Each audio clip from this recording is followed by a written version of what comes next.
앞에서 말씀드린 대로 이 성경 말씀 안에 천국과 지옥이 있고 하나님이 계시고 심판이 있고 세상 끝이 있고 마지막이 오고 하는 등등의 엄청난 말씀들이 기록이 되어 있는데, 이것은 여러분들 앞에 오는 운명하고 깊은 관계가 있는 그런 말씀들입니다. 그렇기 때문에 우리가 성경을 그냥 대충 넘어갈 게 아니고 세밀하게 생각을 해봐야 되겠습니다. 자, 성경 한 구절 찾아보겠습니다. 마태복음 24장 3절 말씀을 보겠습니다.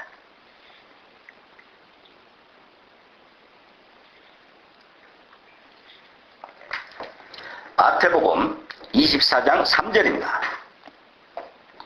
예수께서 감람산 위에 앉으셨을 때 제자들이 조용히 와서 가로되 우리에게 이르소서 어느 때에 이런 일이 있겠사오며 또 주의 임하심과 세상 끝에는 무슨 징조가 있사오리까? 예수님의 제자들이 심각하게 물어봅니다. 예루살렘에 가면은 감람산이라는 곳이 있습니다. 저도 거기를 가봤습니다만 그 감람산에 예수님이 가셨을 때 제자들에게 예수님이 엄청난 말씀을 하셨는데요. 그 예수님이 하신 말씀이 돌 하나도 돌 위에 남지 않고 다 무너뜨리라는 것이었습니다. 그 예루살렘에는 헤롯 왕이라는 사람이 46년이나 걸려 지은 엄청나게 큰 성전이 있었는데, 예수님이 그 성전을 보시면서 언젠가는 이 성전이 다 무너질 것이다. 돌 하나도 돌 위에 걸려있지 않고 다 무너질 날이 온다라고 하시니까 제자들이 너무너무 충격을 받고 굉장히 놀랐어요. 만일 어떤 사람이 여기 뉴욕 맨하탄이 앞으로 완전히 불바다가 될 것이다 라고 어떤 사람이 큰 소리로 외쳤다면 온 사람들이 물론 그 말을 믿지 않겠죠. 그 말을 믿지 않겠지만 저 미친 놈 미친 소리 하고 다니는구나, 그렇게 해서 미친 소리로 돌려버리겠지만, 이 예수님은 이 예수님의 제자들이 생각할 때는 미친 사람은 아니거든요. 그런데 엄청난 말씀을 하셨는데요. 그 예루살렘이 멸망을 받고 그때 성전이 46년간이나 지은 성전인데 몽땅 무너져버리고 없어진다고 말씀을 하셨으니까 얼마나 큰 충격을 받았겠어요. 그래서 당장에는 물어보지 못하고 생각하다가 조용한 틈을 타서 물어봤습니다. 언제 그런 일이 있으며 또 이 세상 끝에는 무슨 징조가 있겠습니까? 이 세상 끝에 대해서 질문을 한 거예요. 예수님이 그 질문에 대해서 대답한 게 많은데 역시 한 질문을 보겠습니다. 7절에서 8절까지 보겠습니다. 민족이 민족을, 나라가 나라를 대적하여 일어나 있고 처치의 기근과 지진이 있으니 이 모든 것이 재난의 시작이니라. 예수님이 그 말씀을 하고 나서 40년 만인 AD 70년 로마의 타이터스 장군에 의해서 멸망당하고 그 성전도 다 무너졌고 실제로 그대로 되었습니다. 그런 일과 아울러 예수님이 이 세상이 끝이 온다는 말을 하셨기 때문에 그 끝이 오려고 할 때는 어떤 일이 일어나겠느냐고 물었을 때 예수님이 이렇게 말씀을 하신 것이에요. 민족이 민족을, 나라가 나라를 대적하여 일어나겠고, 자, 민족이 민족을 향해 서로 싸우는 지금 이 세상이 그런 시대입니다.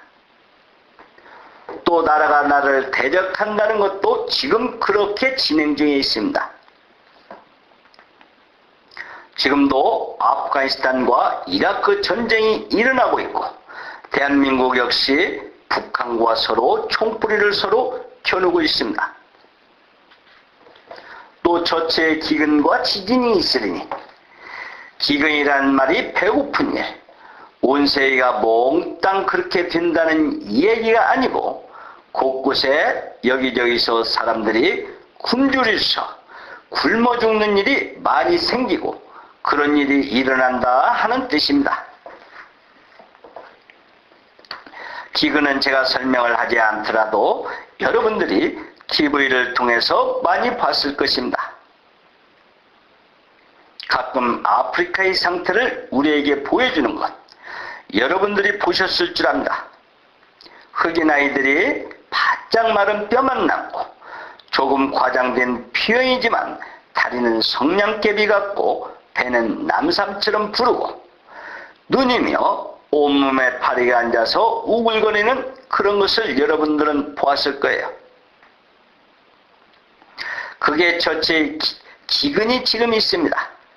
이런 것이 뭐냐면 이 세상이 이제 마지막이 가까이 왔다는 징조입니다. 그것이 2000년 전에 예수님이 하신 말씀이지만 바로 오늘 현실에 그것이 우리 앞에 나타나고 있어요. 그것이 그냥 생활이 가난하다는 하는 말이 아니고 엄청난 그런 재난이 있게 될 것입니다. 그 다음에 또 말하기를 지진이 있을 것이다. 지진이 있다. 이렇게 말씀을 하셨는데요. 제가 이 지진에 대해서 이것은 1992년판 캐나다 통계 영감의 439페이지에 있는 내용입니다.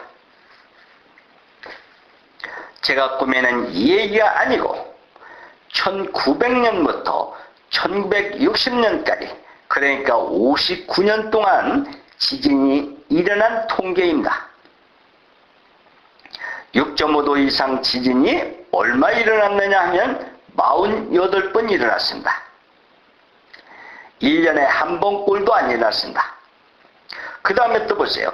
1970년부터 1989년까지 그러니까 19년간입니다. 19년간 33번 일어났습니다. 10년에 17번 일어난 꼴이 됩니다. 그 다음 1990년부터 7월까지 그러니까 6달 동안이죠. 10번 일어났는데 그 먼저 10년 동안에 17번 꼴로 일어났던 것이 이번에는 6달 동안에 10번 일어났어요. 그 다음에 90년 7월 이후로 92년 10월까지 6번 일어났던 것이 92년 이때 와서는 한 달에 거의 5번 일어났습니다. 놀랍지 않습니까? 10년 동안에 600번 일어난 꼴이 됩니다. 자, 이게 무슨 이야기냐면 가면 갈수록 큰 지진이 수없이 많이 일어난다는 말이에요.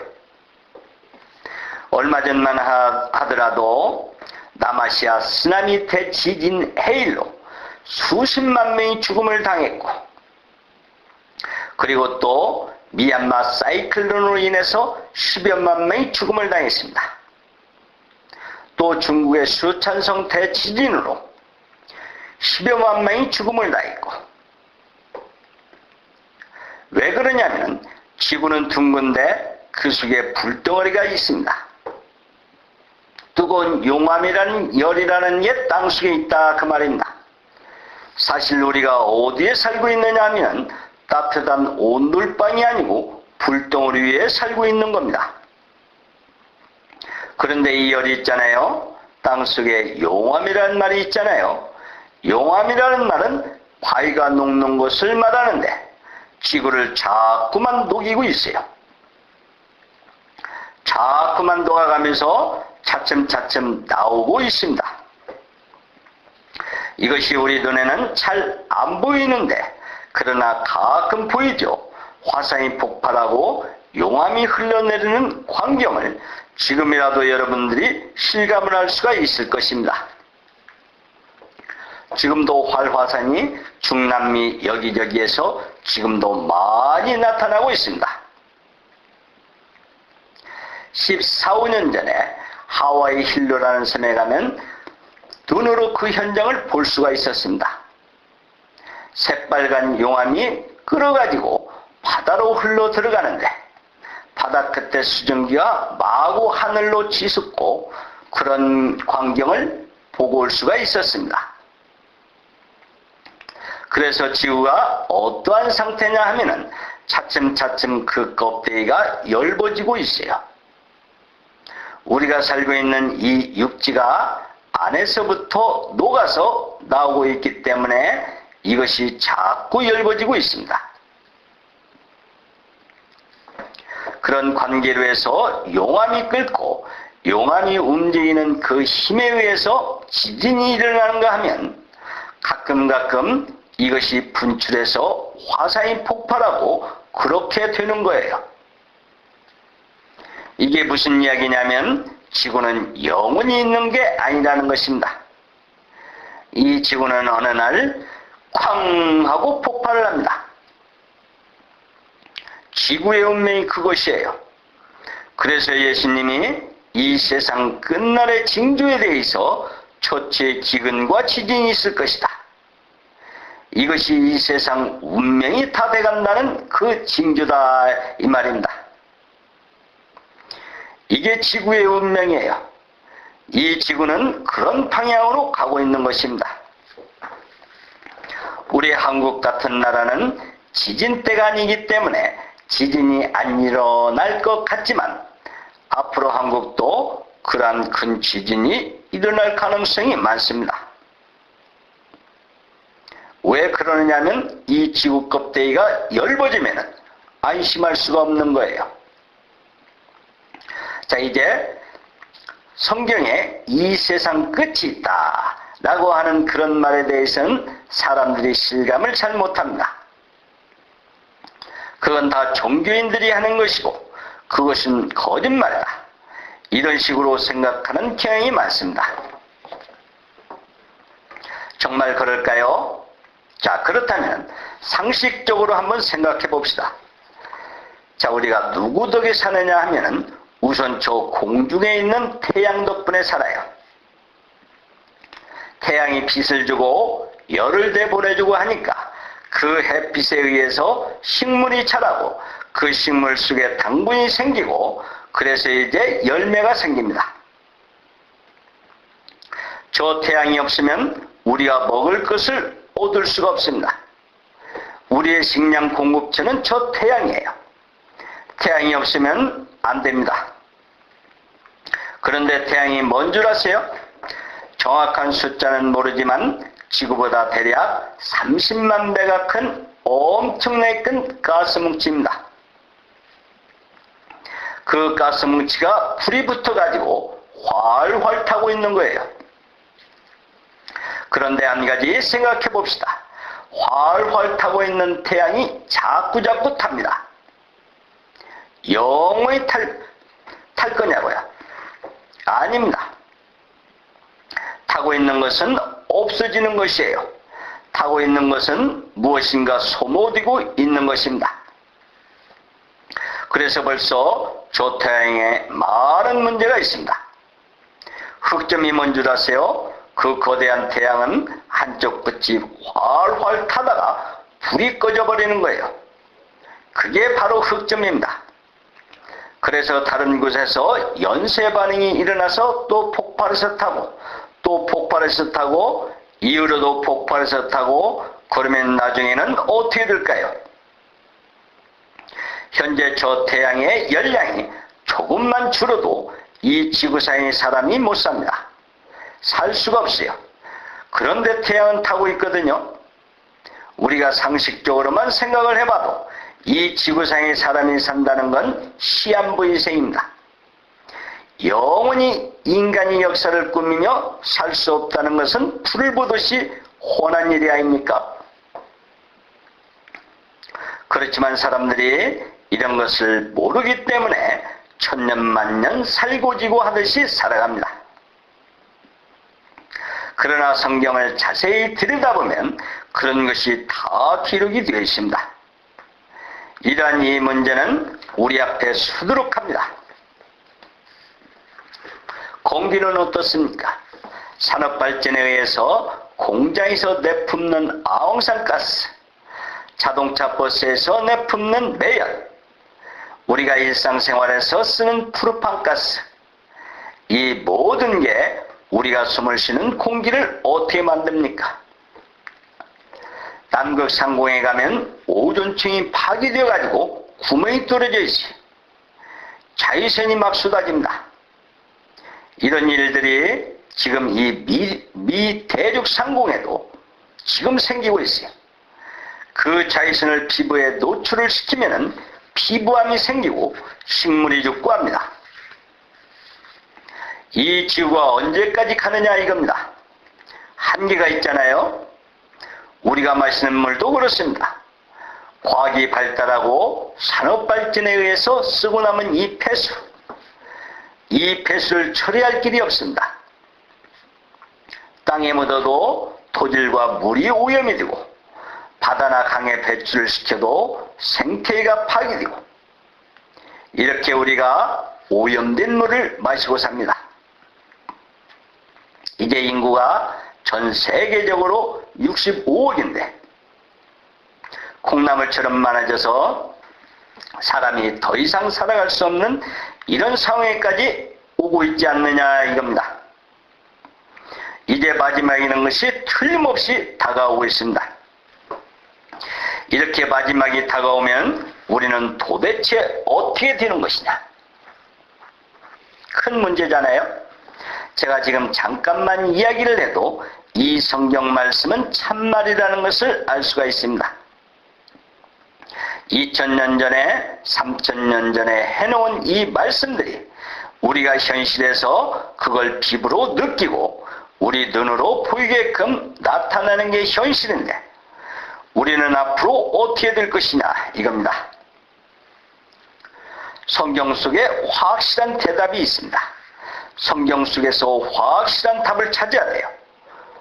유명한 박사, 유명한 학자, 유명한 과학자들이 이런 말 저런 말을 하지만 임시 방편은 될 수 있을지 모르지만 근본적인 방법은 없습니다. 그러나 제가 확실히 약속을 드리겠습니다. 성경 속에 확실한 대답이 있습니다. 분명한 답이 있습니다. 따라서 여러분들의 운명에 대해서도 확실한 답이 있어요. 우리나라의 설 명절 때 명절에 보면 분명히 몇십 명씩 죽습니다. 큰 명절을 우리나라도 2번을 치르니까 이번에도 또 교통사고로 한 몇십 명 죽었겠지. 명절이 지나면 틀림없이 그만큼 죽습니다. 그게 무슨 뜻이냐면 우리 옆에는 항상 죽음이 도사리고 있는 그런 환경 속에서 우리가 살아가고 있다는 사실을 알면 어떠한 일이 있어도 문제를 풀 수가 있습니다. 그 비밀을 풀어드리겠습니다. 자, 성경 한 군데 찾아보겠습니다. 욥기 26장 7절입니다.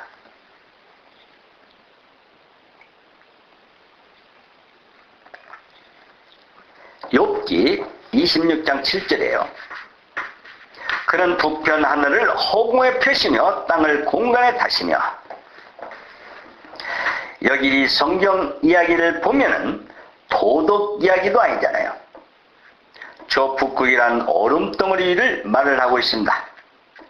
그 이야기인데 북극 하늘이 허공이다. 땅을 공간에 달아놓았다 하는 그런 이야기입니다. 이런 이야기는 도덕 이야기가 아닙니다. 종교 이야기도 아니에요. 성경이라면 종교 이야기가 가득 차 있고 도덕적인 이야기로 꽉 차 있는데 이 이야기를 보니까 도덕 이야기도 아니고 종교 이야기도 아니고 어떤 사실에 대한 이야기입니다. 어떤 사실이냐면 여기 이제 지구가 이렇게 있다고 한다면 이쪽이 이제 북극이라고 합시다. 북극 상공은 북편 하늘이란 뜻이에요. 북극 상공에는 비어있다는 빈 곳이다. 다 비어있지 그 무슨 말이냐 이렇게들 생각들을 하는데요. 밤의 하늘을 보면은 별들이 총총 박혀져 있는데 저 북편 상공에는 별이 없다, 그런 뜻이에요. 별이 없는 빈 상태다, 그런 뜻인 거죠. 그래서 저는 신문을 보기 전에도 그러한 것이 사실인 것을 저는 무조건 사실로 믿었으니까요. 어느 날 신문에 그게 척 나타났어요. 신문이 이 성경을 설명을 해주는데요. 제가 설명을 다 하지 않아도 신문에서 이것을 설명을 해줬어요. 이 신문이 언제 신문이냐 하면은 1985년쯤 되는 벌써 23년 전에 중앙일보에 기록된 기사의 내용입니다. 우주에 불가사의한 공간이 있다. 미국의 3대 천문대에서 관측한 결과 밝혀졌는데 북두 칠성지에 지름이 3억 광년, 3억 광년이라면 빛의 속도로 3억 년 동안 갈 동안에 걸리는 시간인데 그곳엔 별이 없다는 뜻이에요. 그게 빈 상태다, 이렇게 말을 해놓고 있습니다. 욥기라는 게 언제 기록이 된 이야기냐 하면 모세 오경을 기록할 때니까 대략 3500년 전에 말을 해놓았는데 과학자들이 이 전체를 관측해가지고 이제서야 발견을 했습니다. 성경이 뭡니까? 성경이 뭐냐고요? 거짓말이 아니잖아요. 성경은 분명히 사실입니다. 또 여기 지구가 태양의 먼 둘레를 자전공전하면서 하는 과정에서 하루가 없어진 날이 있다라는 것이 성경에 나와 있습니다. 자, 성경 한 군데 찾아보겠습니다. 여호수아 10장 13절을 보겠습니다.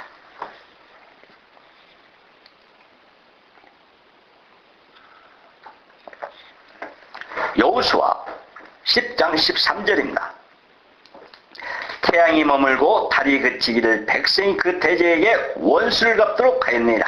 야살의 책에 기록되기를 태양이 중천에 머물러서 거의 종일토록 속히 내려가지 아니하였다 하지 아니하였느냐. 자, 이곳 미국의 나사에서 인공위성을 쏘아 올리는데 아무리 궤도를 맞춰보고 해도 정확히 맞지를 않는 거예요. 그래서 쏘아 올릴 수가 없어 과학자들이 고민을 하던 끝에 쭉 컴퓨터로 계산을 해보니까 하루가 딱 서버린 거예요.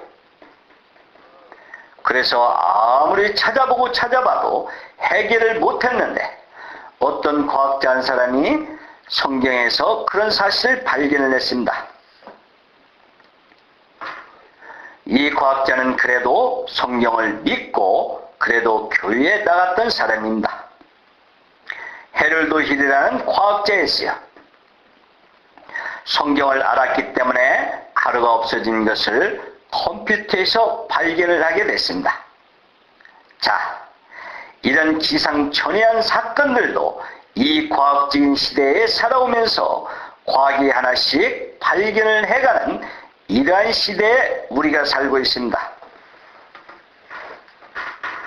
여기 또 성경을 보면은 노아의 홍수 있잖아요.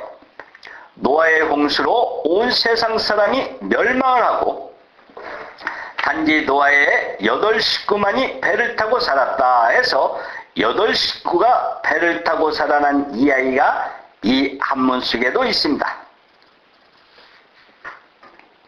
이게 배선자인데 배선자는 배주자 옆에 8 팔자가 있고 그 밑에 입구자로 되어 있습니다. 입구는 사람을 말을 하거든요. 8 식구가 배를 타고 살았다라고 해서 배선자가 만들어진 것입니다. 이런 걸 보더라도 그렇고 어떤 미국 사람이 아라라트 산을 40피 방문해가지고 노아의 방주를 발견을 했습니다. 지금 현재 화석이 되어 있는 노아의 방주를 찾아낸 것입니다. 그래서 이제 이 성경 안에 기록이 되어 있는 것은 거짓말이 아니고 하나씩 하나씩 사실로 발견되어 있는 그런 시대에 우리가 살고 있는 거예요.